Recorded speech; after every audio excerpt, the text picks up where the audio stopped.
첫 번째 사연 한번 만나볼게요. 네, 안녕하세요. 안녕하세요. 제 이름은 천수영입니다. 어떤 고민이 있으실까요? 네, 저는 미국에서 10년간 유학을 하고 제가 뉴욕에서 6년간 일을 하면서 투자은행 그리고 컨설팅 회사에서 오랫동안 일을 했고 그곳에서 다양한 인종과 부딪히면서 성과주의로 살다 보니까 너무 지치고 이렇게 우울감도 오고 했습니다. 그래서 더 고성과를 내려고 저는 정신과에 가서 각성제를 받아서 더 고성과를 내려고 먹고 또 집에 오니까 각성제의 역할 때문에 잠이 오지 않아서 또 수면제를 먹고 자야 되는 상황이 왔습니다. 그러다 보니까 자기가 좋아하는 일, 그리고 가치가 있는 일, 자기가 잘 할 수 있는 일, 세 가지가 다 만족된 상태가 오지 않더라고요. 그래서 이제 그게 쌓이고 쌓여서 이 세 가지를 아직 찾지 못했구나. 그래서 지금 최근에 한국에 입국을 했습니다. 그래서 문제는 이 소명이라는 것이 과연 존재하는 것일까요? 이게 존재한다면 어떻게 찾을 수 있는 것인지 궁금해서 나왔습니다. 예, 소명이라는 것은 없습니다. 자기가 만듭니다. 인생에서 어떻게 살아야 된다고 정해진 길은 없고 어떤 사명, 소명이라는 것도 없습니다. 그러나 내가 의미를 부여하는 거죠. 깨달아야 되겠다는 의미를 수행자들은 부여하고 부자가 돼야 된다는 의미를 부여할 수도 있고 자기가 의미를 부여하는 거예요. 그러니까 본래 주어진 의미는 없습니다. 자기가 의미를 부여하고 그 의미 따라 살아가는 것뿐이지. 근데 그게 자기가 힘들면 그만두면 돼요. 원래는 없는 거니까. 근데 지금 지쳤다는 거는 거기에 너무 집착됐다는 거예요. 그러니까 오히려 내려놓고 편안하게 좀 지내보는 게 좋아요. 너무 욕심이 좀 많은 것 같아요. 그 욕심이 자기가 어떤 일을 했기 때문에 지치는 게 아니라 너무 지나치게 욕심을 내고 또 거기에 너무 집착을 하고 있기 때문에 자기가 피곤한 거지. 그게 뭐 외국인하고 같이 살아가거나 아무 관계가 없습니다. 미국이라는 사회하고도 관계가 없고 그 사회에서 내가 그렇게 살았던 거고 한국에 오면 편안하다 하면 한국에서는 그걸 좀 덜 집착했기 때문에 편안하다 이렇게 볼 수 있지 않을까 싶어요. 네, 그럼 제가 지금 이제 영어 강사로 일을 하고 있습니다. 네. 그래서 이제 영어 강사는 제가 잘하는 일이지만 사실 제가 좋아하는지는 잘 모르겠습니다. 그리고 제가 지금 음악도 작곡을 하고 있는데 이거는 제가 좋아하는 일은 확실하지만 제가 잘 할 수 있을지 이게 정말 생업이 될 수 있을지는 모르겠습니다. 제가 결국에 답이 보일 때까지 하나를 추구할 그 순간이 올 때까지 계속 그냥 세 가지를 다 해야 되는 것입니까? 우선 잘하는 일을 해야 생활이 될 거 아닙니까? 그래서 인생을 사는 데서 제일 첫 번째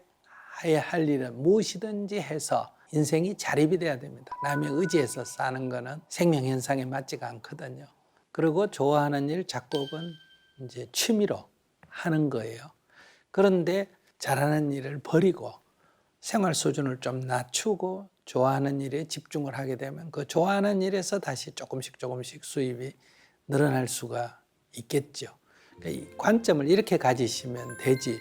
둘 중에 어느 걸 해야 된다 이게 아니라 이제 좋아하는 일이 전혀 생활이 될 수 없다면 내가 좋아하긴 하지만 그거는 취미로 해야 되고 자기의 본업은 잘하는 일을 할 수밖에 없다는 거예요. 감사합니다. 네. 네, 저는 천안에서 온 장윤진이라고 합니다. 네. 저는 계속해서 제가 좋아하는 일을 가지고 살다가 이제 20대 후반에 뒤늦게 돈을 벌어야겠다고 생각해서 이제 취업 전선에 뛰어들었어요. 네. 그래서 좋아하는 일을 가지고 직장을 얻었는데 제가 2개월 만에 그만두게 되었습니다. 이제 그 이유가 제 주 업무보다 외적인 일에 너무 많이 동원이 되더라고요. 근데 그것도 약간 풀 뽑기라던가 아니면 풀 네.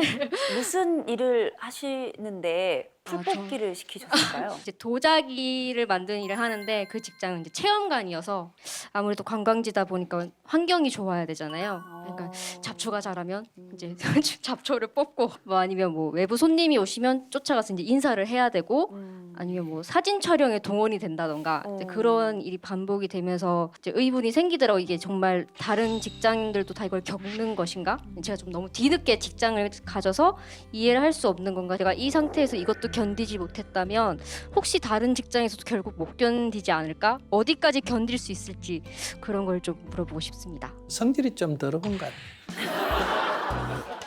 욱하는 성격이 있어서 그뭐 도자기 굽다가 풀 뽑다가 뭐 오면 인사하고 그래야지. 자기가 직장 생활을 잘할 수 있는지 아닌지는 한 5번쯤 이렇게 들어갔다 나왔다 해보면 되지. 그 지금 물을 일은 아니고 이제 한번 거기 가서 2달 있다가 나왔다, 2년 있다 나왔다 이러면 또 다음 직장에 한번 가보고 다음 직장에 한번 가보고 한 5군데쯤 가보면 자기가 스스로 판단이 서요. 아, 5군데 다 내가 못 견뎌가 나오면 직장이 문제라고 하더라도 사실은 내가 문제다. 직장이 문제라면 이 세상에 직장 다니는 사람이 한 명도 없어야 돼. 그러니까 이거는 내도 문제가 있다. 이렇게 자기 점검하는 기회가 되고, 그다음에 이 직장에 가보니 진짜 부당한 것 같은데 저 직장에 가보니 아무 문제가 없더라 할 때는 그 직장에 좀 문제가 있다고 볼 수도 있겠다. 반드시는 말할 수 없고요. 그러면 내가 그 2번째 직장이든 3번째 직장에 그냥 다니면 되잖아. 그죠? 별 문제가 없으면. 근데 간 데마다 다 문제가 있어 보인다면 자기가 좀 문제다. 저는 그렇게 생각해요. 이제 우리는 늙어서 아마 그럴지 몰라요. 왜냐면 우리는 분업화되기 전에 살았기 때문에 이런 생각을 하고, 젊은이들은 분업화가 된 세상에서 살았기 때문에 왜 나는 이 일하러 왔는데 저 일 해야 되느냐 이런 생각을 해서, 이건 좀 세대 차이 또는 경험 차이일 것 같아요. 저도 하나 이제 여쭤보고 싶은 게, 혹시나 상사에서 저한테 이제 말을 했을 때 제가 상처가 되는 말이나 뭔가 좀 무례하다 싶은 말이 들어올 때가 있어요. 그럴 때도 그냥 제가 그래 저 사람은 저런 사람이다 하고 그냥 받아들이고 그냥 제 마음을 다스려야 되는 건지, 아니면 제가 한 번쯤 이렇게 들이받아야 되는 건지. 그건 눈치껏 해야 돼요. 근데 이렇게 쭉 지켜보니까 이게 도에 지나치다. 그러니까 이 노동 법규에 지나치다 하면 고발을 해야 되고, 그건 이미 사회적으로 일반화된 거니까 그것은 이제 고발을 해서 시정을 해야 돼요. 그게 아니면 어때요? 아이고, 직장이 여기만 있나? 안녕히 계세요 하고 다른 직장에 가야 되고. 근데 이제 상황에 따라서 할 수 있지, 그걸 딱 정해놓고 할 수는 없어요. 예를 들어서 뭐 직장에 취직을 했는데 상사가 커피 한 잔 가져와라 그래요. 그건 처음부터 내가 커피 갖다 주러 여기 왔나? 이렇게 하면 이게 정당한 말이기는 하지만은 현재 사회에서 성질더럽다 소리를 듣기가 쉽다는 거예요. 그러니까 공손히 한 잔을 갖다 주는 거예요. 근데 그 다음 또 시킨다. 그러면 이제 문제 제기를 해야 되겠죠. 커피는 자기 손으로 갖다 먹으면 어때요? 이렇게 문제 제기를 부드럽게 해보는 거예요. 아, 근데 가져와! 이렇게 생각하면 이제 그건 제 일이 아닙니다. 이렇게 하는 방법도 있고, 그렇게 딱 원칙을 이제 조용히 하는 방법도 있고, 하나는 네 하고 가져와서 커피를 가져와서 어머머 하고 딱 엎어버리는 거예요. 그럼 옷 다 버려. 아이고 이거 어떡해요 하고 위에 가져와서 막 닦고 새로 갖고 올게요 이래야 돼. 그래 다음에 2번만 엎어버리면 절대로 안 시켜요. 약간 삶을 유머스럽게 사는 거예요. 너무 이렇게 경직되게 옳고 그르고만 따지지 말고 약간의 이제 재미로 이렇게 해가지고 만들면 이게 풀리거든요. 근데 여러분들이 주로 경직돼 있기 때문에 인간관계를 자꾸 이렇게 갈등 관계로 푼다는 거예요. 거기에 맞춰서 적절하게 대응하는 게 필요하지 않을까. 우리가 세상을 산다는 게, 왜냐하면 사람이 똑같지가 않기 때문에 그래요. 이게 똑같으면 얼마나 좋겠어요. 내 생각하는 거하고 다른 사람 생각하고 똑같으면. 근데 이게 다 다르기 때문에 어떻게 정해놓고 해야 된다 이런 건 없습니다. 근데 우리가 사는 데는 법규에 해당은 안 되는데 부당한 게 많아요. 그러니까 이런 것들은 이제 어떻게 적절하게 이거를 개선할지 수용할지는 그 사람의 상태, 나의 상태, 직장의 이익이 또 어느 정도 있느냐 이것도 관계 있죠. 조금만 그런 거는 좀 수용하면 이익이 많다 할 때는 너무 성질대로 살면 안 되고, 안 그래도 그만두고 싶은데 그런 게 있다 이러면 어때요? 한번 해보는 거죠. 한번 도전해 보는 거예요. 그것도 또 조건에 따라 다 다르다는 거예요. 그러니까 일률적으로 말할 수는 없다.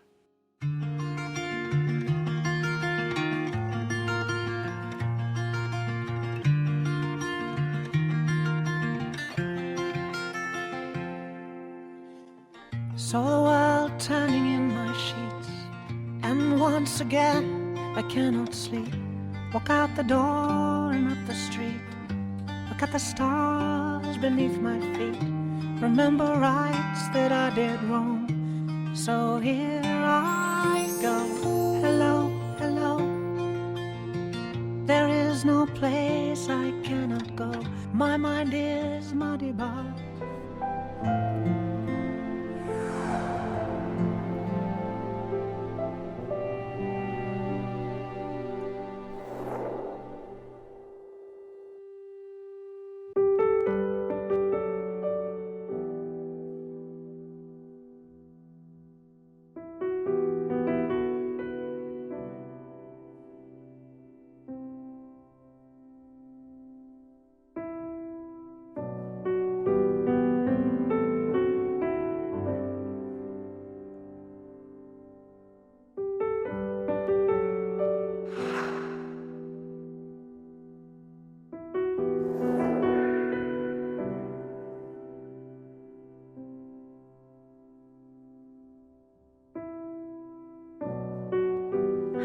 네.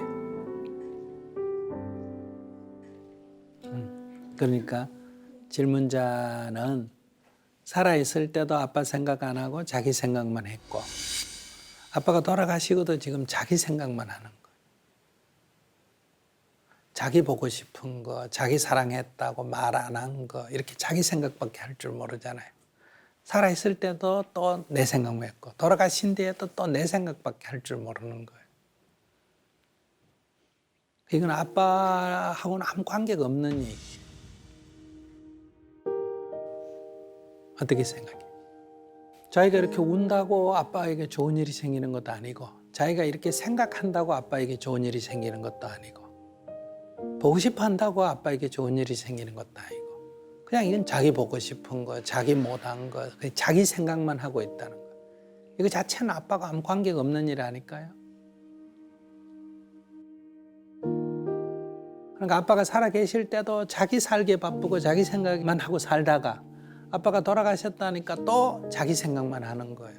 아무런 변화가 없어요. 아빠하고는 아무 관계없는 일 아닐까요? 자기가 정말 이 아빠의 돌아가심을 통해서 뭔가 배운 게 있다면, 살아 계실 때 사랑한다는 말을 한 번 더 해드리든지 한 번 방문을 해드리든지 하는 게 중요하잖아요. 돌아가신 뒤에 그 생각 만번하면 뭐예요? 그러면 여기서 교훈을 얻었다면, 아, 남편한테 한 번 더 사랑한다고 말해줘야 되겠다. 아이들한테 사랑한다고 말해줘야 되겠다. 엄마한테 사랑한다고 말해줘야 되겠다. 엄마를 한 번 더 찾아뵈야 되겠다. 이 사건을 통해서 내가 교훈을 얻었다면, 배움이 있다면, 그러면 내가 할 수 있는 일을 해야 될 거 아니에요. 지금 자기는 아무 할 수 없는 일을 생각하고 있죠. 그러니까 자기는 또 자기 생각에 빠져서 곁에 있는 사람을 또 소홀히 하고 있다는 거예요. 지금 자기 뭘 해야 될 것 같아요? 아빠가 뭘 하느냐? 어떻게 한번 봤으면 좋겠다. 이게 지금 중요한 거예요. 아, 인생이라는 이런 거구나. 영원히 있는 줄 알았는데, 그래서 소홀히 했는데, 어느 날 이런 일이 일어나고 보니까 인생이 영원한 게 아니구나. 살아있을 때 내가 한 번이라도 방문하고 한 번이라도 사랑한다고 말했으면 얼마나 좋을까. 그러니까 이제는 내 가까이 있는 다른 사람에게 그렇게 하는 게 지금 중요하다. 지금 내가 할 수 있는 아이들, 남편, 다른 분에게 표현해야 되겠구나. 이 교훈을 얻는 게 중요하다. 그러면 그것이 아빠가 나에게 준 선물이 되는 거죠. 아빠가 돌아가심으로 해서 아빠가 나에게 참 큰 선물을 줬다. 인생의 이 소중한 선물을 줬구나. 이럴 때 이제 자기가 아빠로부터 선물을 받은 사람이 돼요.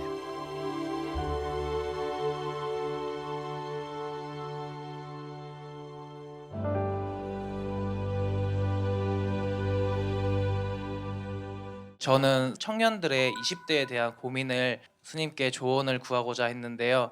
우선 사회적 이슈가 있듯이 취업에 대해서 정말 많은 고민이 있습니다.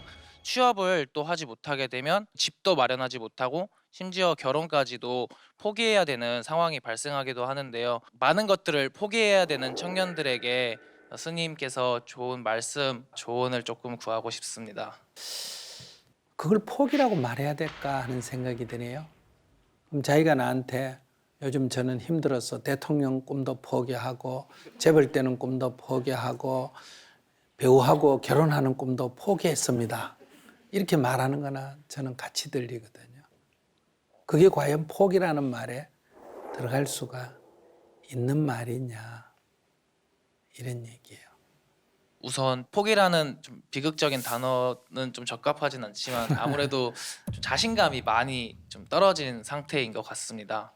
근데 인생은 늘 선택이라는 거예요. 정말 내가 그것이 되고 싶으면 그러면 그만한 노력을 해서 되든지, 내가 아무리 노력해도 나보다 그 부분에서 더 재능 있는 사람이 있다면 노력한다고 되는 건 아니잖아요. 그러면 포기라기보다는 내가 방향을 바꿔야 된다는 거예요. 근데 그걸 내가 능력이 부족하다 이렇게 생각하는 것은 본인을 너무 과대평가했기 때문에 본인에 대해서 좌절을 하게 되거든요. 만약에 지금 제가 TV를 보다가 100m를 10초에 달리는 선수를 봤어요. 그래서 제가 오늘부터 야 나도 한번 해보자 이래가지고 제가 100일 훈련한다고 되겠어요? 1000일 훈련한다고 되겠어요? 그럼 난 능력이 없고 재능이 없는 사람인가? 나는 포기해야 되는가? 이거 자체가 안 맞는 얘기예요. 제일 중요한 건 내가 먼저 100m를 뛰어봐야 돼요. 뛰어보니까 25초 나왔어. 그러면 내가 23초를 목표로 해가지고 100일간 훈련을 하거나 1년간 훈련을 한다면 가능하겠죠. 그것이 성취가 되면 자존감이 생기는 거예요. 되네. 그래서 다시 그러면 22초를 한번 해보자. 그것도 또 성취가 될 수가 있어요. 이렇게 가능한 어떤 목표를 세우고 노력을 해서 성취를 하면 점점 자존감이 생겨요. 즉 내가 20초를 달려도 나는 벌써 5번이나 성취한 자존감이 있고, 어떤 사람은 10초를 목표로 하기 때문에 실제로 그 사람 테스트하면 13초가 나오는데도 어때요? 한 번도 이루어보지 못했다 나는. 이런 좌절을 가질 수가 있다. 그러니까 좌절과 자존은 어떤 객관적 지표에서 오는 게 아닙니다. 본인이 무엇을 목표로 하느냐에 따라서 생기는 문제거든요. 근데 젊은이들이 다 그렇게 좋은 직장이라고 말하는 수백만 원을 받는 직장을 구한다는 건, 우리 사회에 그런 직장이 없는데 어떻게? 그런 직장이 없는데 그걸 다 원한다면 결국은 소수는 되고 나머지 다수는 안 될 수밖에 없다는 거죠. 그래서 우리는 그런 기회를 찾아서 도전은 해볼 수 있지만은 도전해서 안 됐다고 좌절하거나 내가 능력이 부족한 건 아니라는 거예요. 제가 100m에 도전했다고 안 된다고 내가 능력이 부족한 건 아니죠. 그 부분은 내가 좀 자질이 좀 부족하다 이렇게 말할 수 있죠. 이런 관점을 가지고 우리가 대응을 해야지, 그냥 자기 원하는 목표 세워놓고 그거 안 된다고 자학하거나 세상에 불만하는 것은 저는 해결책이 안 되지 않느냐. 우리 젊은이들 다 똑똑합니다. 여러분들 요 앉아있는 분들 보면 그 자질이 부족한 건 아니에요. 지금 조건이 이렇게 돼 있다는 거예요. 제일 안전된 직장은 스님이 되는 거예요.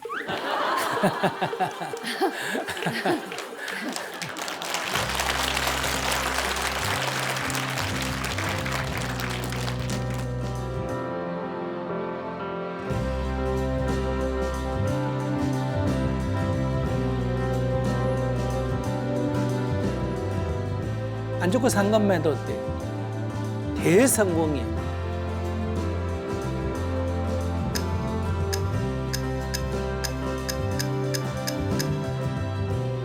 뭘 그렇게 힘들게 그래 최선까지 하려고 그래요. 조금 가벼운 마음으로 살았으면 좋겠다. 목사님, 저는 자녀를 모두 키우고 남편과 행복하게 살 시기에 갑작스럽게 저희 남편이 희귀암에 걸렸습니다. 지금 현재는 암 투경을 4년째 하고 있고요. 이제 모든 몸을 가누지를 못하고 저와 아들 의지하면서 저는 식당 일을 하면서 간병을 하고 있는데, 제가 어떻게 우리 남편한테 통증이 있고 아파할 때 위로의 말을 어떻게 해줘야 하며, 또 저도 힘들고 아들도 힘들고 남편도 다 힘들어요. 이랬을 때 스님의 그냥 좋은 말씀 좀 듣고 싶어서 신청을 했습니다. 아유, 정말 힘드시겠어요. 우리 저분을 위해서 박수 한번.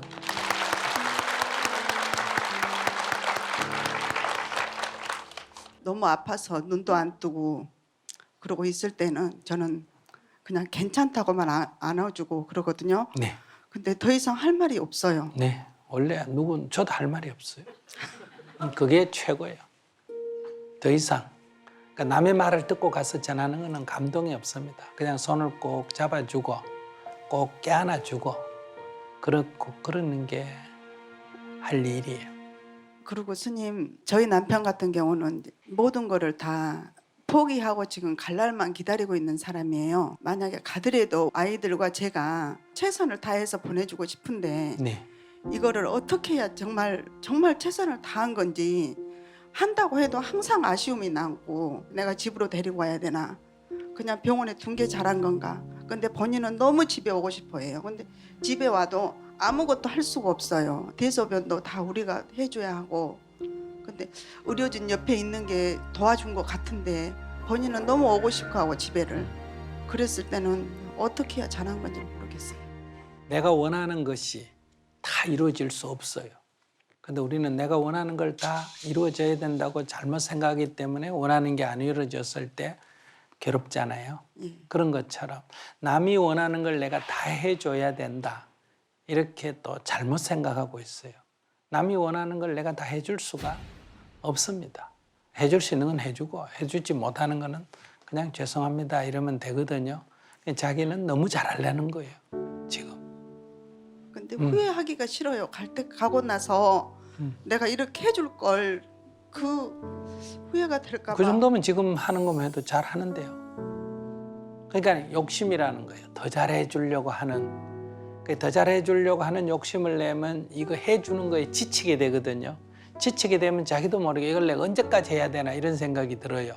그건 왜 빨리 죽지 안 죽노 이 말하고 똑같잖아요. 그러니까 너무 잘해 주려고 하면 도리어 나쁜 마음이 든다. 그래서 너무 잘해 주려지 말고 그냥 대충 해드리면 돼요. 그러면 지치지 않는 거예요. 그래도 내가 대충 해주면서 여보 그래도 오래오래 사세요 이런 마음을 갖는 게 낫지, 열심히 해주면서 아이고 내가 언제까지 일해야 되나, 내 인생은 뭐 없나 이 생각을 하는 것이 더 나쁘다는 거예요. 내가 힘이 안 들어야 오래 할 수 있는 거예요. 내가 힘이 들면 지치게 돼요. 지치면 나도 모르게 나쁜 생각이 들어요. 그래서 나쁜 생각하지 말고 그럼 나중에 더 후회해요. 그러니까 대강 힘났는 데까지 하시고, 또 자기도 살아야 되잖아, 그죠? 자기도 조금 다른 것도 즐기고 그렇게 사세요. 괜찮아요.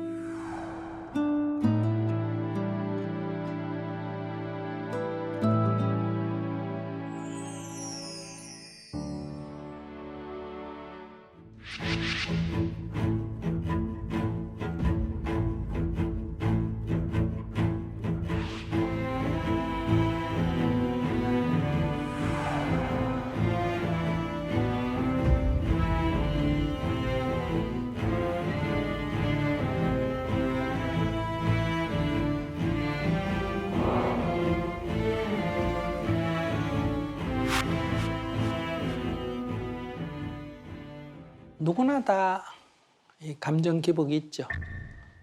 좋을 때는 좀 이렇게 올라가고 또 안 좋을 때는 또 가라앉고 이게 있는데, 이게 이제 도가 너무 지나치다. 좋으면 너무 막 올라가서 흥분하고 가라앉으면 이제 방에서 안 나오고 이럴 정도로 심하다. 일정한 범위를 벗어나면 이제 뭐라고 한다? 병이다. 이렇게 말한단 말이에요. 그 다음에 감정이 한번 흔들리면 이게 멈추질 않아. 통제가 잘 안 돼. 그래도 이거 병이다 이렇게 말하는 거예요. 기복이 너무 크거나 자기 조절이 안 되면 본인이 조절이 안 되는 걸 본인이 하겠다고 하는 거는 실패하겠죠. 그러니까 남의 도움을 좀 얻어야 되는 거예요. 그게 이제 첫 번째 도움이 뭐다? 약물적 도움을 얻어야 돼요. 신경이 지나치게 흥분돼 있거나 긴장이 돼가 잠이 안 오거나 할 때 이제 안정을 시키는 약을 먹게 되면 어때요? 이게 좀 가라앉게 되지요. 그러면 이제 이걸 누가 결정을 하느냐? 그건 이제 이것만 갖고 연구한 의사 선생님이 결정을 해야 되는 거예요. 병원에 가서 일단 이 검진을 하고 아마 이 정도 범위라면 막 병까지라고는 할 수 없습니다. 그러니까 조금 긴장을 푸시고 이렇게 하십시오 하면 그건 뭘 말하느냐? 자가 치료가 가능하다 이런 얘기예요. 그러면 이제 저하고 이래 증문즉설을 하듯이 이렇게 해서 사고의 오류를 시정한다든지 집착을 좀 넣는다든지 이런 자극을 좀 덜한 도로 장소를 옮긴다든지 이러면 이게 치유가 되는 거예요. 근데 이게 일정한 범위를 넘어가 버리면 어떠냐? 자기 조절 능력이 없어져 버려요. 그럼 자기 조절 능력이 없는데 제가 이렇게 면담을 한다고 해결이 될까 안 될까? 안 돼요. 이 말귀를 알아듣는 힘도 없어져 버리니까. 잘못 말하면 제가 말하는까지도 상처가 될 소지가 있는 거예요. 그럴 때는 정신과의 어떤 이런 좀 도움을 얻어서 그 흥분을 좀 가라앉혀야 돼요. 그러고 이제 다시 또 정신적인 치료, 대화가 필요하다.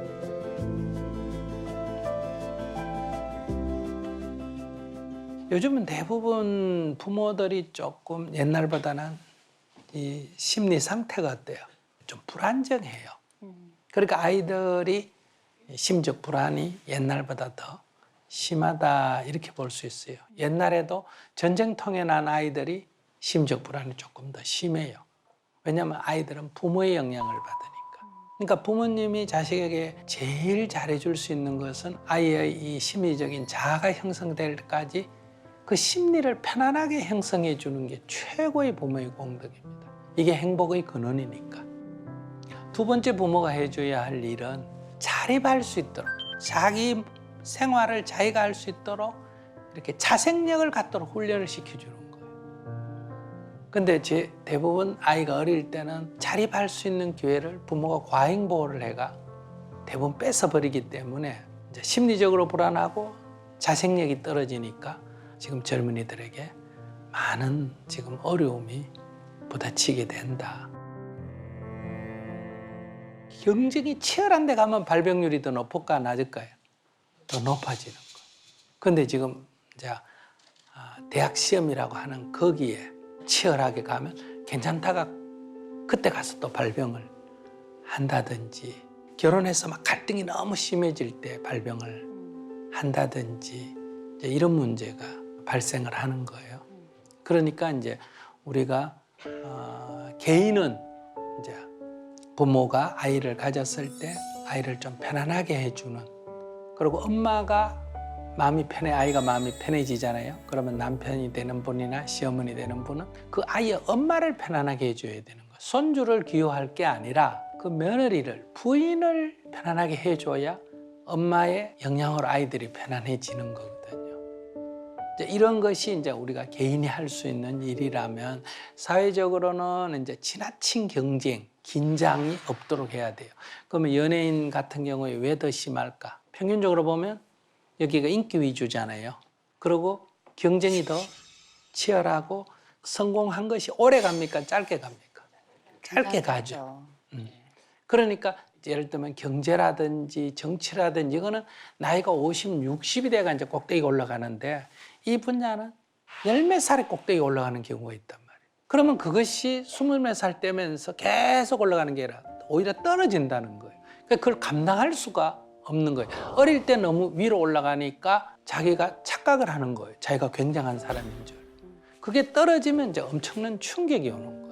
근데 연예인들은 거기다 뭐까지 답니까? 또 악플까지 달잖아. 그죠? 약한 고리가 있는 사람에게는 그 악플을 다는 게 어때요? 치명적인 타격이 된다는 거예요. 안 그래도 지금 발작을 하려는데 그런 걸 탁 하게 되면 그냥 죽고 싶은 생각이 확 사로잡혀. 그래도 죽어버리면 이런 문제가 없지 않냐 이런 생각이 들 수가 있다.